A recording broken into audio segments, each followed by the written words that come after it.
So I'm just going to go over quickly what I got with the machine and what you should look for. And we'll start off with the foot pedal. It just slides into this bracket right here. You simply slide it off to the side to remove it, and then make sure that the tilt down bed is up close this way, so when you pull it out it doesn't catch on the box. These are snug, pretty snug fit. Here's the machine that I ended up getting. Box of accessories, and then there is a package in here. Let's take a closer look at the machine now that I've got the box moved out of the way. It actually looks pretty nice cosmetically. I don't have any complaints. You shouldn't expect these to look perfect because if people are using these, you're going to see pin scratches here on the bed of the machine. This one's a little bit... Just remember, I've just pulled this out of the box. I haven't done anything to this machine yet. So we'll just turn it around, and as soon as you see these straight lines on this faceplate, you know it's 1950s or later. They had a scroll plate. Now, if I would have taken more time looking this over, usually I'll just pull it out of the box, immediately look to make sure that the bobbin case is in there. If somebody has taken that out and it's not included with your purchase, that's about $70, and you want to make sure that the one in there says Semanco on it, that it's the original bobbin case. You can get aftermarket bobbin cases, but they can be fussy. Sometimes they'll work, other times they won't want to work the right way. Just take a quick look at the belt and the motor. That doesn't look too bad. Let's see, we get over to this side. Well, the belt is frayed right here, so that will have to be replaced. And continuing around, take a close look at this right here. A lot of these will be chipped on the bottom. This one's okay, it's not broken in any way. A chip on the bottom doesn't mean that it won't work properly. It's just, if you're looking for one in really good shape that might concern you, that can also be replaced. And another thing you can look at here, just look at the foot pedal. Look at the feet on it. These look pretty good. These, a lot of times, these will be chipped or they're just really brittle and you need to replace those. And if you watch my other video on the cords on these machines, if your cord isn't any good, you can always get an electronic foot controller for this. That way you're getting full power and you don't have to worry about the wires. So yeah, everything looks pretty good on this one. Of course, I am going to take many of these parts off. I'll take off the hand wheel, this cover, take off the bottom, and look at that. And we can't tell exactly what year it is until we look right here at the serial number, AL733304. So I'll have to look that up, but I know it's 1950s or later, probably in the 1950s. This is another nice thing. Sometimes you'll get this on these. I don't think they all have it. This is the needle plate with the marks on it for 1/4, 3/8, half. It's a graduated, I think they refer to it as, needle plate. That's kind of nice to have that on there. And then just make sure nothing's missing. That's the main thing I tell people when I buy them. I don't even need to test run the machine. I just want to make sure nothing's missing. Okay, so let's take a look at what came in this green Singer's box. We've got a large screwdriver, small screwdriver. I don't know. I don't think that's an original oil can. That came with it. This is always good to get a key for the box. A lot of times you won't get that. That looks like a ruffler. This looks like a hammer. It's always good to get empty bobbins.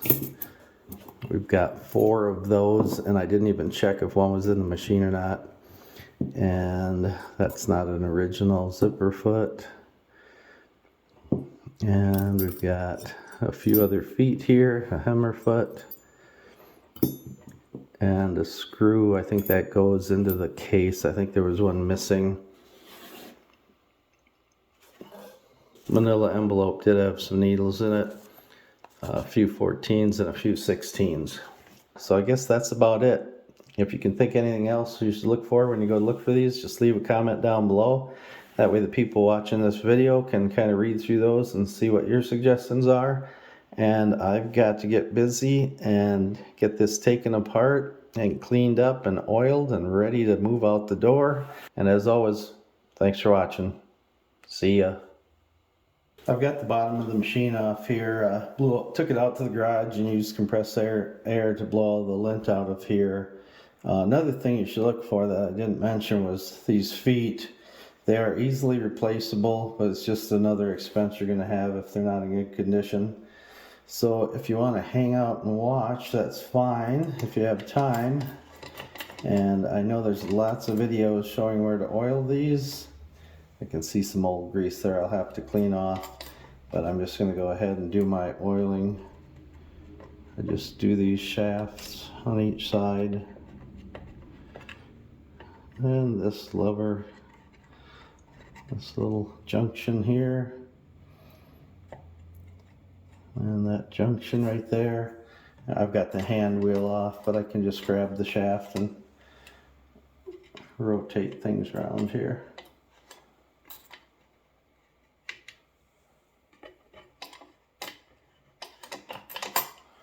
I will mention, if you're hanging out to watch this, me oil this, right back up in here, there's 2 little joints that move the arm for the feed dogs.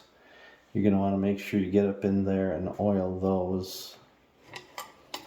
And there are, in the aluminum casting here, there's a hole right here. You probably can't see it camera angle, but you'll find it if you've got one of these. A little oil in there, and the same thing on this side. There's a hole in the aluminum casting that you can put some oil in. And here's something you can take a look at. This tube here is actually made out of lead.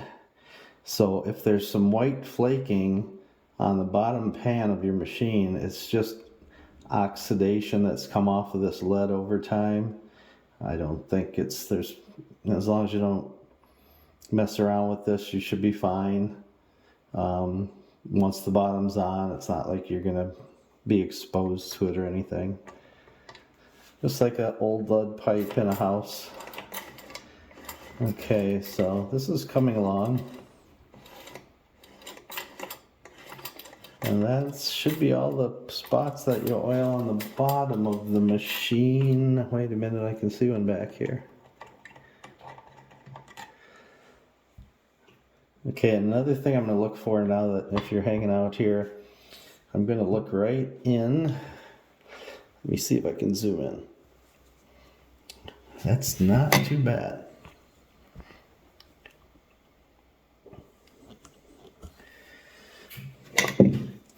I'm going to look right inside of this area, and I can see some in there right already.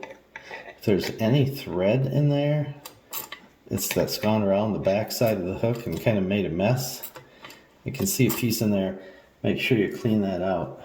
I've taken out this one screw that goes through the casting here and holds the motor in. That way I can get into this area just to clean this up. And while I'm doing that, what I usually like to do is I will very carefully remove this cap that holds in the brush. I'll just take the brush out like this and kind of look it over and take a paper towel, wipe any carbon that's on there off. That way I can see how much life is left to the motor by how much brush is left here. So this one is going to be good for a long time yet.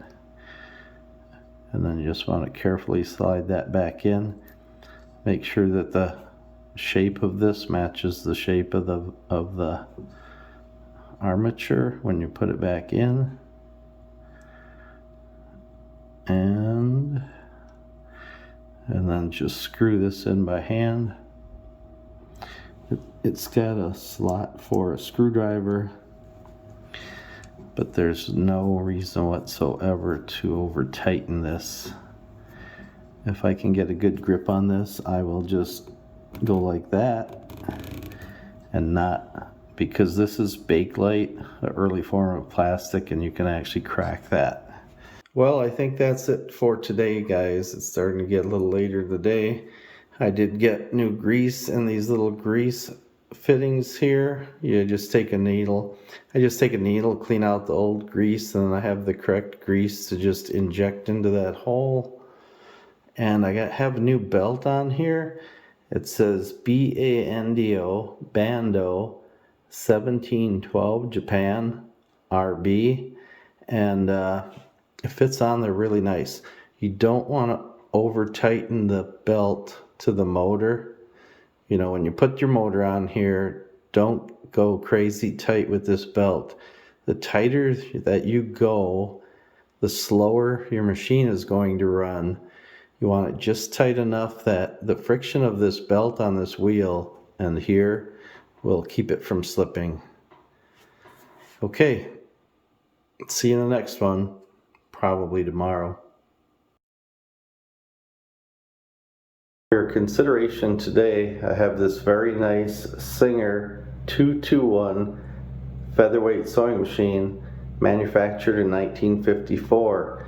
It will come with all the accessories that you see here included. The sewing machine has just been serviced. All the cover plates have been taken off. The gears have been cleaned. The sewing machine has been timed, and the proper size brand new belt has been installed on the machine. The machine will come with the original carrying case, which is in good condition. The handle and latches all work properly. Here are some of the items included with the machine: the original foot pedal, operator's manual, 5 bobbins, 4 pictured here and 1 in the machine, the key for the box, a few vintage packs of needles, a vintage oiling can, the 2 screwdrivers necessary to take off the cover plates and adjust the bobbin tension, hammer foot, ruffler foot, and zipper foot, and a few other various feet will come with the machine. The 221 model is operational with the light off or with the light on. And let's go ahead, we've got a size 14 needle, we have some Coates and Clark dual duty thread, and 2 layers of denim. So let's go ahead and run the machine.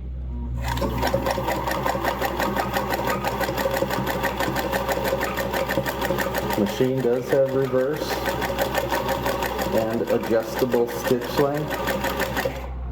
As you can see there, the machine had no trouble sewing that. Thanks for watching.